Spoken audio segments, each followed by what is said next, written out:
Bonjour à toi cher spectateur, Ip Man Kung Fu Master, sous-titré en français. Les origines, pour une fois que j'ai le Blu-ray, je peux au moins vous le montrer, de Li Ming Lee, c'est un film qui m'intriguait. Parce que vous l'avez vu durant l'été dernier, je vous ai montré à quel point j'aime beaucoup la saga réalisée par Wilson Yip. Et où du coup, lorsque ce film a été annoncé, sortant directement en vidéo chez nous et se voulant être dans la pure lignée de ce que Wilson Yip avait proposé avec ses 4 films, mais en revenant sur les origines du personnage de Ip Man, je me suis dit que ça pouvait donner lieu à quelque chose de vraiment sympa. Le résumé pour faire simple, bien avant d'être le maître des arts martiaux et l'homme derrière Bruce Lee, Ip Man était un officier de la police chinoise. Mais à l'heure de l'occupation japonaise, ses principes vont l'obliger à sortir des rangs. C'est pas ouf. C'est vraiment pas ouf. Euh, Li Ming Lee nous offre un film qui est très maladroit, qui cherche à la fois à explorer de manière plutôt cohérente et intelligente les origines de Ip Man, mais qui le fait avec tellement de clichés de facilité et un côté cinéma asiatique vraiment qui pue les bons sentiments et la fleur bleue qu'on a du mal à se laisser embarquer par cette œuvre. Et pourtant, je vous l'ai dit en intro, j'aime beaucoup ce qui est fait en Chine avec le personnage de Ip Man. Et il y a vraiment beaucoup de films dans le genre. Parce qu'il y a la saga de Wilson Yip, mais il y a des trucs qui sont faits à côté, il y a d'autres films qui cherchent à explorer le personnage, qui n'ont pas la licence, entre guillemets, du personnage. Enfin, ça part dans toutes les directions. Et là, je trouve que Li Ming Lee, il arrive à nous proposer un film qui passe tout juste, mais qui est pas plus que ça entraînant. En fait, la seule qualité indéniable qu'a le long métrage, c'est qu'il dure 1h24. À partir de là, le film, c'est qu'il va nous proposer un divertissement court, clair, précis et net. Le seul souci, c'est que derrière, on le verra notamment dans l'écriture, c'est un film qui n'arrive pas à aller au bout de son idée de base, n'arrive pas à explorer correctement le personnage, ne lui donne que très peu de profondeur, reprend pas mal de choses qui avaient déjà été mises en place par Wilson Yip dans sa saga de son côté. Donc du coup, ça n'apporte rien de nouveau, et c'est cliché. Donc c'est quand même très problématique. Il est indéniable que certaines figures inspirent le cinéma, lui donnent une nouvelle manière de concevoir et de regarder des idéaux et des préceptes, mais parfois, un peu trop fasciné par ces figures, le 7e art a tendance à en faire un peu trop et à donner lieu à des œuvres pas forcément à la hauteur de leur base. Ainsi, Li Ming Lee nous offre ici une version assez cliché et pas justement dosée du personnage devenu presque mythologique au cœur du 7e art asiatique. Et en cela, même si le plaisir y est encore et toujours présent, il est également évident que le metteur en scène chinois en fait un peu des caisses et ne parvient pas à porter entièrement de bout en bout une œuvre qui aurait pu être plus juste. En termes d'écriture, le film est écrit par Li Ming Lee ainsi que Quan Chi-chi. L'écriture réside vraiment dans une exploration extrêmement sommaire de ce que Ip Man a pu apporter à l'histoire de la Chine. Et quand je dis extrêmement sommaire, c'est-à-dire que j'ai presque envie de dire que le film, en termes d'écriture, est un décalque du premier film réalisé par Wilson Yip. C'est-à-dire que vraiment, on reprend la quasi-totalité de la trame narrative. On a une première confrontation qui va amener le personnage de Ip Man à se remettre en question, qui va ensuite le pousser à se rapprocher de sa famille, potentiellement à fuir avec celle-ci, pour revenir, pour affronter un mec lors d'un tournoi, pour montrer...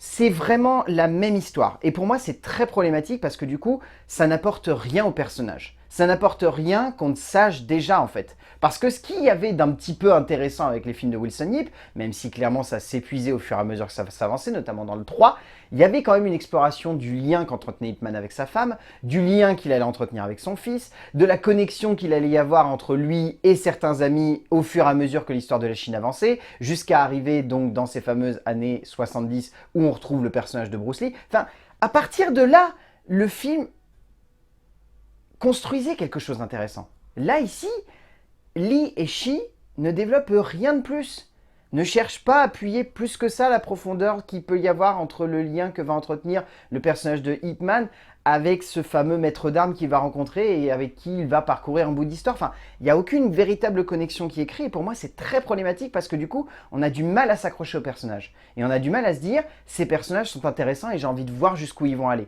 À la place, on se contente de suivre l'histoire et d'avoir la sensation qu'on nous raconte encore et toujours la même chose. Li et Shi nous offre un récit qui ne parvient pas à résonner comme le digne héritier de la narration offerte par la version de Wai Shun Yip, ce qui a le don malheureux de rendre toute la dramaturgie maladroite et assez poussive, reprenant l'opposition entre Japon et Chine le temps d'un récit qui ne parvient pas à nous embarquer dans sa trame. Il est indéniable que les personnages sont une vraie source d'immersion au cœur de ce récit, apportant énormément à l'approche que peut avoir le spectateur de cette aventure, mais au-delà de cette base, cela se résume à un scénario prétexte à une série de combats pas forcément très intenses, dont on ressort avec un goût un peu amer de facilité et de grossièreté en bouche. En termes de mise en scène, Lee Ming-lee a vraiment du mal avec les scènes d'action. Et c'est très problématique parce que Ip Man, c'est du cinéma d'arts martiaux. Donc à partir de là, il faut que les séquences d'action, elles déboîtent. Et le problème, c'est qu'en termes de chorégraphie, les séquences d'action, elles déboîtent. Vraiment. Elles ont des bonnes chorégraphies. Le seul problème, c'est que Lee Ming-lee a la fâcheuse tendance à vouloir faire des raccords ou alors faire des inserts. Ce qui est très problématique parce que ça rend un peu factice la grande majorité des séquences d'action. Ce qui est très problématique parce qu'à partir de là, c'est compliqué pour le spectateur de vraiment s'immerger dans le film s'il a l'impression que toutes les séquences d'action ont forcément un moment où il y a un truc qui déconne et où ça fait un peu faux. Genre vraiment, il y a des séquences où il y a des coups de pied qui sont calés au ralenti. Ça se voit qu'ils ont vraiment été calés au ralenti. Pas la caméra au ralenti, le pied au ralenti. Ce qui est un peu problématique.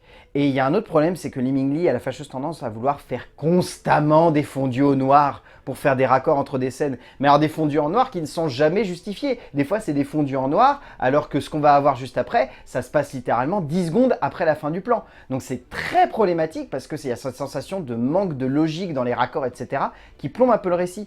Mais derrière, on prend quand même son pied. On s'éclate à suivre cette petite histoire. La première séquence d'action, elle est quand même plutôt explosive et elle arrive vraiment bien à marcher pour moi, je trouve. Donc c'est vraiment problématique parce que ce film, moi j'ai envie de l'aimer et j'arrête pas d'y trouver des gros défauts. Lee cherche le plus possible à rendre son tout prenant et haletant, et indéniablement il y arrive durant une bonne partie du métrage, mais ne parvient pas forcément à construire un tout à la hauteur de son concept et de son personnage, à l'image, comme évoqué avant, de sa mise en scène de l'action un peu brouillonne. On ressent tout de même une envie profonde de la part du metteur en scène chinois de nous passionner de bout en bout pour un tout qui aurait dû finalement résonner comme la promesse d'une origin story prenante et haletante. Mais il en ressort l'impression que cela aurait dû être un peu plus épique, un peu plus direct et un peu moins cliché dans sa mise en forme. En termes de casting, je trouve que Xiao Yu-tong ainsi que Michael Wong sont pas mal. Won Lei-ruo Xin ainsi que Dong Feng-wei sont également bons.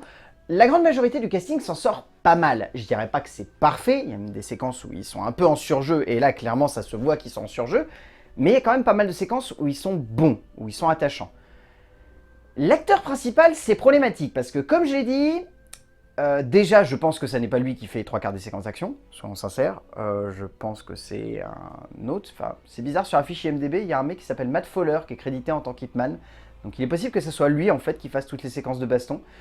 Mais à côté, ouais, l'acteur, on sent qu'il est un peu en galère, mais il a quand même du charisme. Yu Hang-to est plutôt bon dans le rôle d'un Ip Man jeune qu'il parvient à emmener assez loin durant les scènes d'action, mais où il est évident également que ces scènes plus émotionnelles sont plus maladroites. Au bout du compte, Ip Man Kung Fu Master Les Origines est un film très maladroit. Beaucoup trop maladroit pour ce qu'il a envie de raconter. Il aurait fallu créer une toute nouvelle histoire et réussir à broder un petit peu plus de fiction, parce que là on sent qu'à la fois le film a envie de broder de la fiction et en même temps d'être le plus crédible possible, chose que Wilson Yip avait compris que ça serait plus possible à partir d'un certain stade. Et franchement, à partir du deuxième film, on commence à cerner que la fiction prend plus le pas sur la réalité.